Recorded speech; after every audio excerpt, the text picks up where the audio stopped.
Olá, meu amigo, minha amiga. Pensem numa figura que não está conseguindo dormir de jeito nenhum. Pois bem, nós temos aqui no nosso país todos os dias uma série de acontecimentos, no mínimo, inusitados. E hoje, mais um está vindo à tona. Aliás, vários, né? Me refiro especificamente ao fato daquele que foi o fiel escudeiro, aquele homem que cuidava de todas as situações de interesses particulares do ex-presidente da República. Quando uma figura como essa entrega a cabeça do seu ex-chefe numa bandeja para a justiça, num depoimento à Polícia Federal, o que é que a gente pode esperar das outras pessoas todas que estão no entorno do ex-presidente da República? Não é por outra razão que cada vez mais ele está perdendo todo tipo de apoio. Uma grande parcela ficou muito frustrada desde os períodos lá de trás, que eu sempre comentei com vocês, as bravatas do 7 de setembro, todas as ameaças que ele fazia, o exército dos canjicas, como diria Machado de Assis, né, que ele arregimentou e que depois ele enfileirou em direção à Papuda e à Colmeia e depois virou as costas. Pois bem, esses episódios todos culminaram depois com a fuga dele aqui do nosso país, com o seu silêncio, a sua covardia e o seu retorno para agora começar a prestar contas com a justiça. No depoimento que ele prestou na semana passada, só uma pessoa apareceu na Polícia Federal para prestar algum tipo de apoio.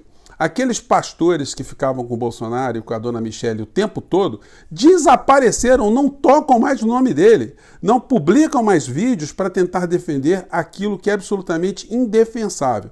Pois bem, vou conversar com vocês sobre os últimos acontecimentos que estão movimentando a tarde aqui no nosso país e que confirmam também tudo aquilo que a gente tem dito durante anos aqui no nosso portal e meses a fio, né, sobre o futuro da figura que comandou o nosso país, comandou entre aspas. Mas antes de mais nada, quero convidar você que está chegando agora no nosso portal a se inscrever. Você que é muito bem-vindo. Conheça também os nossos outros vídeos. Se você gostar, compartilhe, dê seu joinha. São formas de você ajudar mais pessoas a ficarem engajadas também nos assuntos da política aqui no nosso país. Não esqueça de dar o seu joinha, mandar os seus comentários e, se puder também, dois pedidos, duas recomendações. O primeiro, que você participe sempre dos nossos chats, se você puder, entre 5 horas e 5 e meia. E mais do que isso, se você puder também, se inscreva no nosso clube de membros, que é uma forma adicional de você ficar ainda mais próximo, mais engajado aqui das nossas atividades, tá bom? Então vamos seguir em frente. Gente, é claro que essas histórias mal contadas do Bolsonaro, elas viriam à tona. Ele perdeu completamente a noção de qualquer coisa que é certa ou errada, numa situação assim de uma criatura limítrofe mentalmente, né? Alguém que não consegue distinguir uma coisa simples, aquilo que é certo e aquilo que é errado. Também ele passou a vida inteira se emburrecendo politicamente, se locupletando da política, enfiando os filhos, parentes na política, fazendo negócios com a política. E negócios que eu sempre classifiquei aqui com vocês como sendo de um pequeno batedor de carteiras em comparação com os grandes gangsters que assaltaram a nação brasileira enquanto ele foi o presidente da República. E agora, mal acostumado, ele está vendo que sem imunidade, sem o mandato dele de deputado ou de senador e de presidente da República, a justiça está alcançando cada vez mais os seus crimes e cada vez mais ele vai ter que prestar contas. O que aconteceu hoje foi um fato muito significativo, né? Tem aqui a matéria aqui nessa tarde da Andréa Sadi. É muito completa a matéria. Ela diz o seguinte: operação para resgatar joias milionárias começou com pedido de Bolsonaro, aponta depoimento de braço direito de ex-presidente à Polícia Federal. Mauro Cid, que foi ajudante de ordens do ex-presidente, foi ouvido pela Polícia Federal em 5 de abril em São Paulo. Gente, mas é claro que ele ia fazer isso. Ele ia dizer o seguinte: não, eu quis pegar os diamantes para mim, os 16 milhões de diamantes era para eu embolsar pelas costas do Bolsonaro. Obviamente que essa história ia ter que ter essa linha aí. Ele não tinha como, ou ele ia ter que sumir completamente esses crimes para inocentar o Bolsonaro, ele ia ter que dizer o mínimo, né? Para poder escapar da cadeia, ele, o Mauro Cid, e colocar essa responsabilidade na conta daquele a quem ele foi tão fiel, aquele que obedeceu de forma tão cega, né? Bom, para quem não sabe quem é o Coronel Cid, né? Aqui está a matéria, que eu vou colocar o link para vocês. Está aqui a figura, opa, só a propaganda aqui. Ele do lado do Bolsonaro nessa foto aqui, diria até antológica, parece uma foto caricata, né? Me lembra muito o personagem do Castrinho, né? que um tempo atrás, em programas humorísticos, ele dizia que era o meu garoto e meu pai, né? Uma figura assim, parece o meu garoto do pai aqui do lado. Só que o pai hoje, ele entregou de verde e amarelo, com faixa e tudo, né?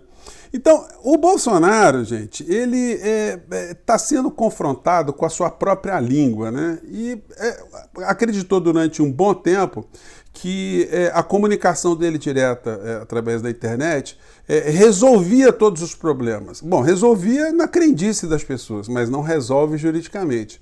Porque os crimes que estão materializados, o cadáver que foi encontrado no porta-malas, né, nessa linguagem metafórica, nessa imagem metafórica, isso não dá para esconder. Tem DNA, tem exames, tem provas, tem testemunhas. E agora ele vai ser responsabilizado por esses crimes todos.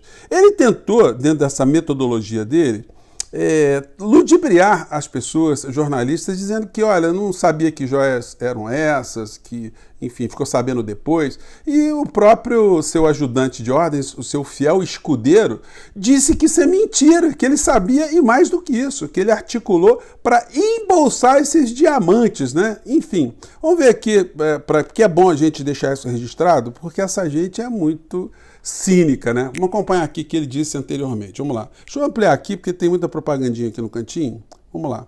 Vamos ver o que ele disse, né, sobre isso. Vamos lá. Seria entregue à primeira-dama, o que diz a legislação? Ela poderia usar, não poderia desfazer-se daquilo, só isso, mas não. Eu agora estou sendo crucificado no Brasil por um presente que eu não recebi. Não... Outra coisa, eu vi algum... Então, e aquelas, o diamante lá do relógio Rolex que foi para casa do Nelson Piquet?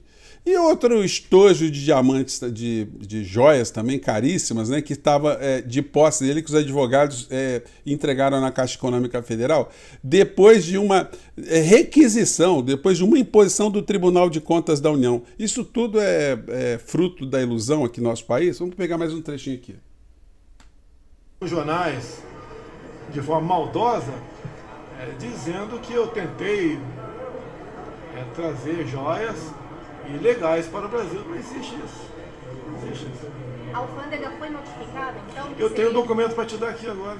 Se quiser uma... Ele é tão cara de pau, gente, que ele disse para a repórter o seguinte: eu tenho um documento aqui para te mostrar agora, né? Ele fala na sequência, eu vou te mandar aqui no WhatsApp. Não tem documento nenhum.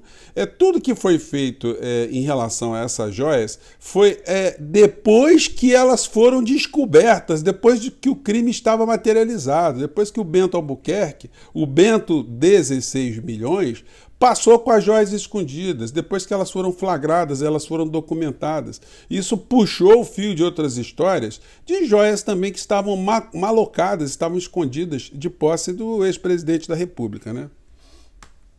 Uma cópia te passa por zap. Ok? Isso aconteceu 3 dias depois da chegada da comitiva do ministro lá das Minas e Energia. Ex-presidente, a tua situação ficou muito complicada. E hoje aconteceu mais uma situação, né? Uma situação aqui que vai aprofundar essa problemática toda. Uma decisão do Alexandre de Moraes, da agência Reuters, aqui está informando.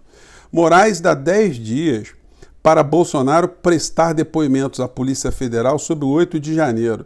Vocês sabem quem é que pediu para o Bolsonaro depor? O senhor Augusto Aras, isso mesmo, aquele que também foi outro fiel escudeiro.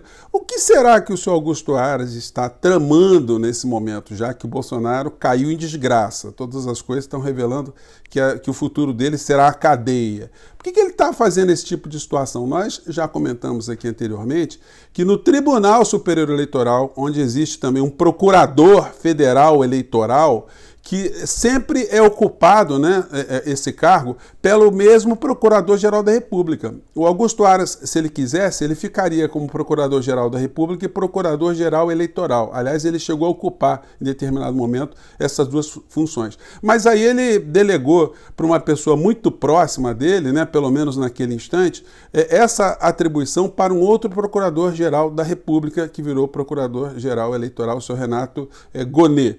E o que ele fez agora? Agora, ele simplesmente destruiu o Bolsonaro. Ele incriminou o Bolsonaro. Ele está requerendo não só a inelegibilidade do Bolsonaro, a perda dos seus direitos políticos, mas também a aplicação de uma multa muito grande. Então, o Bolsonaro, tudo aquilo que ele amealhou ao longo da sua vida, muitas vezes, a maior parte delas, diga-se de passagem, de forma ilegal, de forma corrupta, ele vai ter agora que desembolsar para poder pagar todos esses prejuízos, né? E o ministro Alexandre de Moraes não parece estar com nenhum tipo de vontade de tratar o Bolsonaro de uma forma tão benevolente como ele foi tratado pelo o senhor Augusto Aras.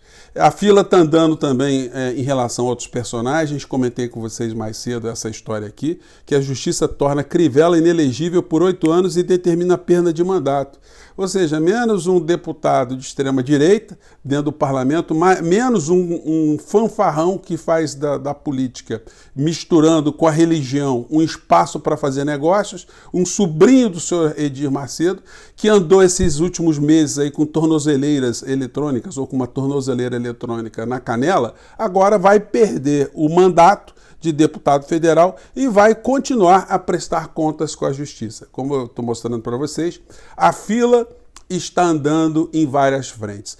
Muitas pessoas já começam a acreditar que o fim de muitos deles será a cadeia. Anteriormente, era o nosso portal aqui que ficava o tempo todo dizendo esse tipo de situação e um outro canal, ou outro, né, que falava sobre isso. Agora já existem mais analistas políticos, pessoas são escutadas por muitas outras, né, que estão batendo nessa tecla também, que não tem como essa gente escapar da cadeia, da condenação na justiça eleitoral e de pagamento de indenizações civis cabeludas. Bom, essas são as notícias do dia, para a gente fechar essa semana, né? E o senhor Mauro Cid está realmente agora deixando o ex-presidente da República com pesadelos, porque a chapa, como a gente diz no Rio de Janeiro, está esquentando. Gente, eu fico por aqui mais uma vez.